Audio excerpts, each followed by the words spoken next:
Hello everyone.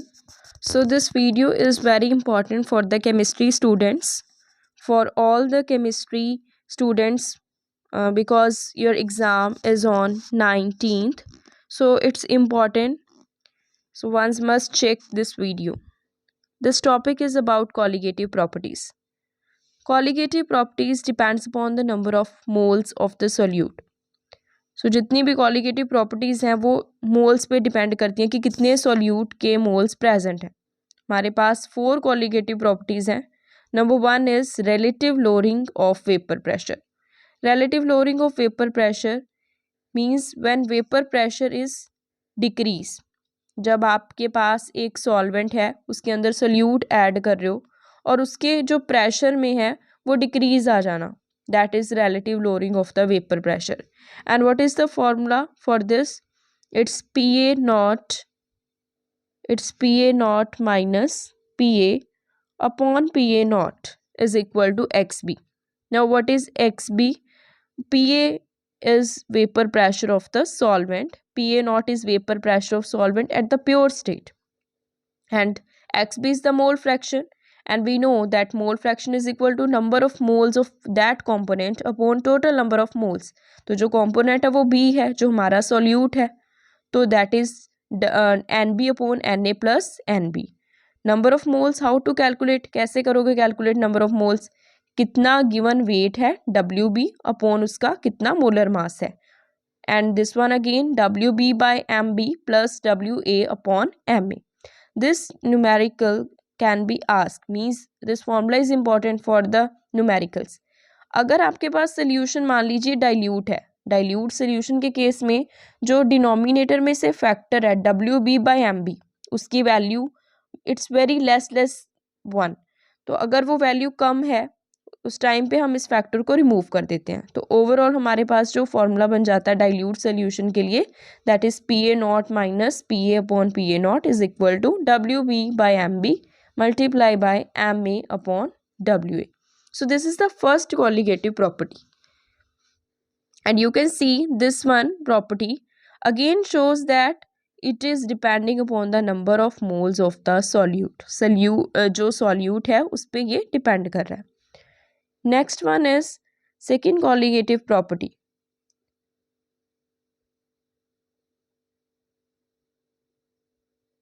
Second one is elevation in boiling point. सबसे important है ये exam point of view से कि एलिवेशन इन बॉइलिंग पॉइंट वैसे भी और इस पे न्यूमेरिकल भी पूछा जाता है. तो इसमें क्या होता है कि जब आपके पास मान लीजिए सॉल्वेंट है प्योर, आपके पास ए एक सॉल्वेंट है, उसमें आप ऐड कर रहे हो, ए आपके पास सॉल्वेंट है और उसमें आप बी सोल्यूट डाल रहे हो. तो जब आपने बी सोल्यूट डाला, सपोज करो प्योर वाटर था, आपने उसके अंदर सॉल्ट डाल दिया, तो अब उसको जो बॉइलिंग में टाइम है वो इंक्रीज हो जाएगा. मीन्स उसका जो बॉइलिंग पॉइंट है वो पहले से इंक्रीज हो जाएगा. अगर उसका बॉइलिंग पॉइंट इंक्रीज कर रहा है तो उस प्रॉपर्टी का नाम क्या बन गया फिर? Elevation in boiling point. तो इसीलिए यहाँ पे जो डेल्टा TB है that is representing elevation in boiling point. That is equal to TB minus TB not. कितना उसका बॉइलिंग पॉइंट था जब वो बॉयल हो गया, बढ़ गया उसका बॉइलिंग पॉइंट TB, और कितना उसका प्योर में था that is TB not. So delta TB is equal to increase in temperature TB minus TB not. This is boiling temperature of the solution that is TB, and TB not is the boiling temperature of pure solvent. जब solvent अकेला था तो उसका, और जब आपने बीच में solute डाल के एक सोल्यूशन बना दिया तो फिर उसका जो बॉइलिंग पॉइंट में इंक्रीज आ गया, और इसी को बोलते हैं हम delta TB is equal to TB minus TB not. अब इसमें क्या है कि जो डेल्टा TB है वो डिपेंड करता है मोलैलिटी पे. ये चीज़ बिल्कुल नोट करने वाली है कि जो डेल्टा TB है जितना भी टेम्परेचर में इंक्रीज हो रहा है वो किस पे डिपेंड करता है? मोलैलिटी पे डिपेंड करता है. अब मोलैलिटी क्या होता है? हमें पता है कि जो मोलैलिटी है कि कितने नंबर ऑफ मोल्स हमारे पास प्रेजेंट हैं सॉल्यूट के in the upon weight of solvent in kg. Means कितने मोल्स सॉल्यूट के प्रेजेंट हैं, किसके अंदर प्रेजेंट है? सॉल्वेंट जो आप ले रहे हो केजी में, if you have to take in grams you have to multiply this factor by 1000. And now just check the formula. यहाँ पे जो डेल्टा टी बी है that is equal to K B multiply by M. M is the molality and K B is the boiling point constant और it is also known as ebullioscopic constant. तो यहाँ से जो formula बन रहा है delta T B is equal to K B into W B upon M B into W A into 1000. Again it's very important because numerical can be ask upon it. तो क्या किया हमने इसमें, जस्ट सब्सटीट्यूट किया है. Molality क्या होती है कि कितने मोल्स प्रेजेंट है सॉल्यूट के upon weight of solvent in kg. If you are taking in grams so we have to multiply it by 1000. अब इसके ऊपर कैसे न्यूमेरिकल्स आते हैं और मोस्ट प्रोबेबली जिसके चांसेस है कि आपको मिल सकते हैं बोर्ड एग्जाम में, तो हम एक न्यूमेरिकल देखते हैं इस पर. Look at the statement. It's 10 gram of non-volatile solute when dissolved in 100 gram of benzene raises its boiling point by 1 degree Celsius. What is the molecular mass of solute if Kb for benzene is given? अब यहाँ पे उसने क्या किया है कि जो 10 ग्राम है आप डिज़ोल्व कर रहे हो, 10 ग्राम नॉन वोलेटाइल सोल्यूट हम डिज़ोल्व कर रहे हैं 100 ग्राम बेंजीन में. तो जो हमारे पास सोल्यूट है वो 10 ग्राम हो गया, जो सॉल्वेंट है वो बेंजीन बन गया, उसका वेट भी दिया हुआ है 100 ग्राम. अब उसमें रेज कितना आ रहा है 1 डिग्री से. जो चीज़ उसने बोली है कि रेज हो रहा है दैट मीन्स उसका जो डेल्टा टी बी है वो हमारे पास 1 है. हमें मोलर मास निकालना है सोल्यूट का. We are having these all factors. W B हमारे पास 10 ग्राम है, डब्ल्यू ए 100 ग्राम्स है और डेल्टा टी बी की वैल्यू भी 1 है. यहाँ से फिर से फॉर्मूला लगाओगे आप. Delta T B is equal to K B multiply by W B upon M B into W A into 1000. You have to put the values all and you will get the answer for M B. ये simple question है. Just समझना क्या था कि जो solute है वो आप कितना ऐड कर रहे हो. सोल्यूट क्या है आपका हमेशा ही बी होगा और सॉल्वेंट जो है आपका ए होता है. तो उसके अकॉर्डिंग हमने ये सारी वैल्यू सब्सटीट्यूट की and you are getting the answer. Next one more numerical let's see. 18 gram of glucose. Glucose 18 gram means हमारे पास जो सोल्यूट है वो 18 ग्राम है. उसको डिजोल्व कर रहे हैं 1 kg ऑफ वाटर में. At what temperature will this solution boil at 1.013 bar if Kb for water is given, boiling point of pure water is given. अब यहाँ पे देखो क्या किया उसने कि जो 18 ग्राम है वो आपको दे दिया सोल्यूट का वेट और एम बी कितना दिया हुआ है. एम बी की वैल्यू कितनी दी हुई है, एम बी हमारे पास है 180. एम बी कैसे निकालोगे आप, इधर इट्स गिवन और you can also do by calculations. तो एम बी हमारे पास 180 है, डब्ल्यू बी भी गिवन है और जो टी बी है यहाँ पे कंफ्यूज कहाँ पे कर रहे हैं वो कि जो आपको वैल्यू दी है यहाँ पे कि at what temperature will this solution boil at 1.013.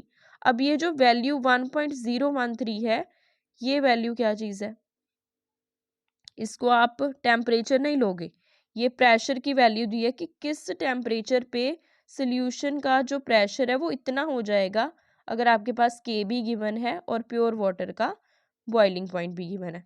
सो जो हमारे पास गिवन है W B M B and W A जो वेट है वो है 1 kg. बट ये सारी कैलकुलेशन ग्राम्स में हो रही है तो 1 kg is equal to 1000 grams. तो डब्ल्यू ए हो गया 1000 ग्राम्स. अब ये चीज़ है जो पी बी दी हुई है. डेल्टा टी बी का आपने सेम फॉर्मूला लगाना है कि K B multiply by W B upon M B into W A into 1000. You have to put the all values and you will get the answer for delta T B. अब delta T B की value calculation पे ये आ गई आपके पास. और चीज़ क्या पूछी थी हमें कि कितने टेम्परेचर पे सोल्यूशन जो है उसका बॉयल होने पे उसका प्रेशर ये हो जाएगा. तो हमें टेम्परेचर निकालना था. मीन्स आपने टी बी फाइंड करना है. यहाँ पे हमें अभी एलिवेशन नहीं निकालना, हमने उसका सोल्यूशन का टेम्परेचर निकालना है, मीन्स TB निकालना है। And you know delta TB is equal to TB minus TB nought. तो वहाँ से हमारे पास प्योर का दिया हुआ था, TB नॉट की वैल्यू गिवन है आपके पास 373.15 and you also find out this one delta TB, so you will gate TB value. तो ऐसे न्यूमेरिकल्स जो हैं वो थोड़ी सी कंफ्यूजन करने के लिए ये आपको दी हुई है वैल्यू प्रेशर की, otherwise very simple. So this one is important. Let's see the next property that is depression in freezing point. अब देखो जैसे ही आपने एक क्या लिया था सॉल्वेंट, सॉल्वेंट के अंदर अगर हम सोल्यूट डालते हैं तो उस टाइम पे उसका जो बॉइलिंग पॉइंट है वो बढ़ जाता है। लेकिन अगर आप सॉल्वेंट के अंदर सोल्यूट डाल रहे हैं तो उस टाइम पे अगर फ्रीजिंग पॉइंट की बात की जाए तो वो कम होता है। ये ऑपोजिट प्रॉपर्टी है, डिप्रेशन हो जाता है उसकी फ्रीजिंग पॉइंट में। तो ये जो रिलेशन होगा फिर ऑपोजिट हो जाएगा, डेल्टा TF होगा जो कि depression in freezing point that is equal to TF nought minus TF, कि जो पहले प्योर स्टेट में सॉल्वेंट का खुद का फ्रीजिंग पॉइंट था वो ज़्यादा है, लेकिन जैसे ही हमने सॉल्ट ऐड किया उसका फ्रीजिंग पॉइंट क्या हो गया, कम हो गया। So it's delta TF is equal to TF nought minus TF। Now look at the formula, this one again, ये भी जो फैक्टर है ये डिपेंड करता है मोलैलिटी पे, लेकिन यहाँ पे जो कांस्टेंट है वो चेंज होगा। That one constant is now KF, KF is now cryoscopic constant, तो यहाँ पे क्रायोस्कोपिक कांस्टेंट है। डेल्टा TF का रिलेशन बाकी सेम आ गया, KF into WB upon MB into WA into 1000, means overall ये बिल्कुल ही सेम है, जस्ट कहाँ पे चेंजेस है कि हमारे पास KF हो जाएगा, और जो डेल्टा TF है यहाँ पे ये चीज़ आपको ध्यान देनी है, delta TF is equal to TF nought minus TF। जो नेक्स्ट प्रॉपर्टी है वो है ऑस्मोटिक प्रेशर। ऑस्मोटिक प्रेशर क्या होता है, कितना प्रेशर हम अप्लाई कर रहे हैं, जो हमारे सल्यूशन है उसके अंदर कितना उसका ऑस्मोटिक प्रेशर है, तो उसका रिलेशन है pi is equal to CRT। C means molarity and molarity of solute is equal to, that is equal to number of moles of the solute upon volume of solution in liters। तो वही हमारे पास यहाँ पे ये substitute की है। Let's see the numericals.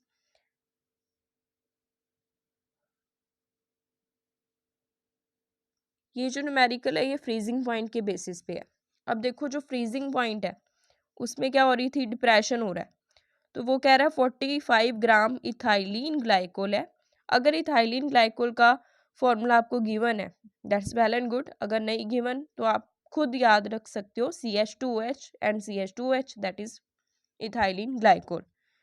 45 ग्राम जो ethylene glycol है उसको मिक्स किया गया 600 ग्राम वाटर के अंदर, तो 45 ग्राम जो हो गया हमारा सोल्यूट हो गया, 600 ग्राम सॉल्वेंट है। आपने निकालना क्या है कि फ्रीजिंग पॉइंट डिप्रेशन कितना आ रहा है, डेल्टा TF कितना है, फ्रीजिंग पॉइंट ऑफ सोल्यूशन कितना है मीन्स TF निकालना है। ये दोनों फैक्टर्स हमने फाइंड करने हैं। We know the formula delta TF is equal to KF into WB upon MB into WA into 1000। तो जो गिवन है वो आप लिख लो। फर्स्ट आपके पास इथाइलिन ग्लाइकोल का जो वेट है वो गिवन है that is WB 45, WA given है जिसमें वो डाल रहे थे 600 ग्राम्स। अब जो MB फैक्टर है वो यहाँ पे नहीं दिया हुआ, MB हमें निकालना पड़ेगा, molar mass of the B means ethylene glycol का आपने मोलर मास निकालना है। तो कितने कार्बन्स है, C2 है, H6 है और O2 है। तो इसी फॉर्मूला के अंदर हमने वैल्यूज जस्ट पुट करनी है इसकी मोलर मास निकालने के लिए।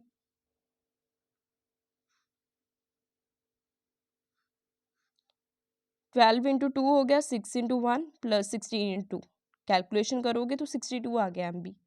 अब क्या करोगे, सारा जो जितनी भी वैल्यूज़ हैं वो पुट कर देते हैं फॉर्मूला में, तो डेल्टा TF की वैल्यू हमारे पास 2.25 आ गई। मोलर मास निकाला है और उसके बाद ये वैल्यूज़ फिल कर दी।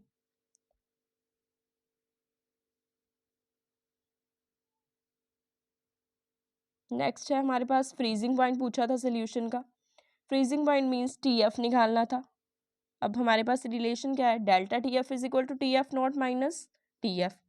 तो डेल्टा DF हमने फाइंड कर लिया 2.25। TF nought is already given, जो प्योर है, प्योर जितना भी सॉल्वेंट था वो 273.15 है, तो उसकी वैल्यू पुट करने के बाद आपको TF मिल जाएगा।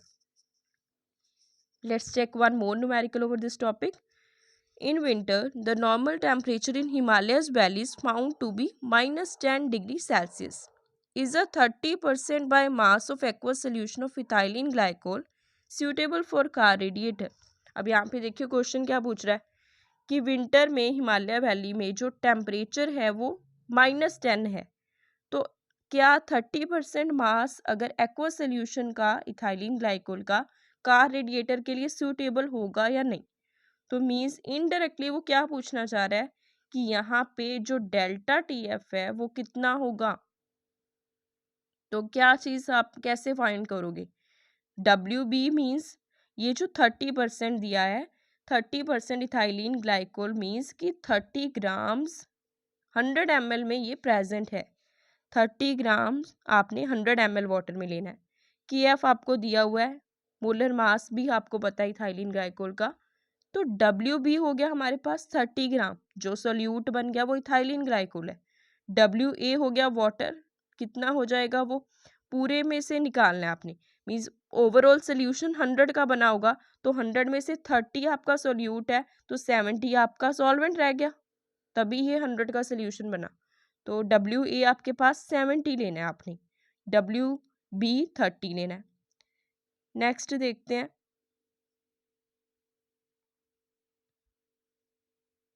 डेल्टा TF हमारे पास KF इंटू WB 30 लिया आपने, MB 62 है, KF भी पुट कर दिया, हमारे पास आ गई वैल्यू डेल्टा TF की 12.86।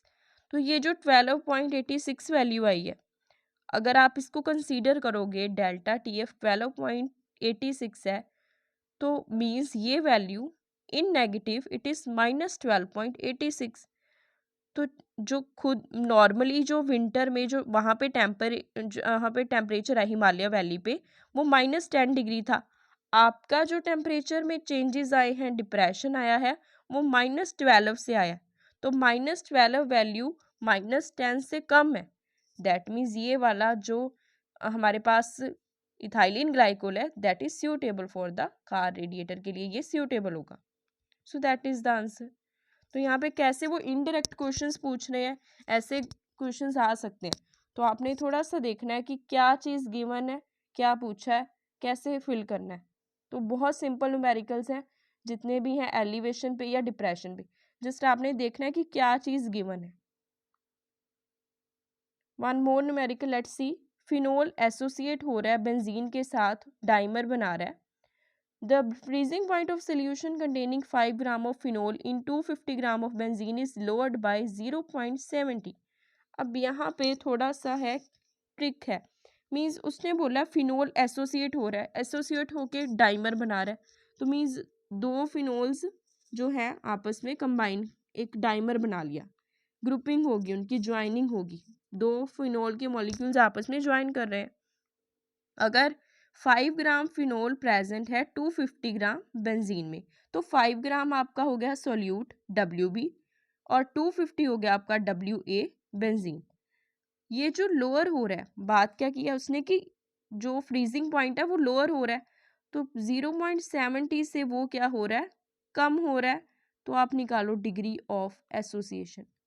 तो जो चीज़ लोअर हो रही है, जहाँ पे वर्ड एलिवेशन हो गया, लोअरिंग हो गया, मीन्स आपको डेल्टा TF या डेल्टा TB गिवन है। तो बेंजीन लोअर हो रहा है 0.70 से, तो ये आपको सिंपली डायरेक्टली आपको डेल्टा TF गिवन है। और बाकी की वैल्यूज़ भी हमारे पास हैं, WB है, WA है, डेल्टा TF भी है, और इसका मोलर मास हम निकाल सकते हैं फिनोल का, कार्बन का निकाल के प्लस सबका ऐड करके हमारे पास मोलर मास आ गया। अब नेक्स्ट में क्या करोगे, पूछ क्या रहा है वो, डिग्री ऑफ एसोसिएशन। अब यहाँ पे जो चीज़ है डिग्री कैसे निकालोगे एसोसिएशन की, ये टॉपिक है वेंटो फैक्टर से। तो वेंटो फैक्टर होता है I, अब डिग्री ऑफ जो होती है एसोसिएशन या डिसोसिएशन, वो डिग्री होती है अल्फा, तो वो डिग्री हमने यहाँ पे निकालनी है।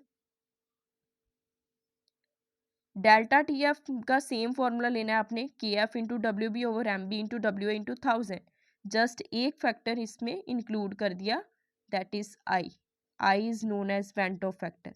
तो यहाँ पे बाकी सब कुछ गिवन था वो एज इट इज पुट कर दो, आई की वैल्यू आ जाएगी यहाँ पे। जैसे ही आई की वैल्यू आ जाएगी, ये आपका वेंट ऑफ फैक्टर आ गया।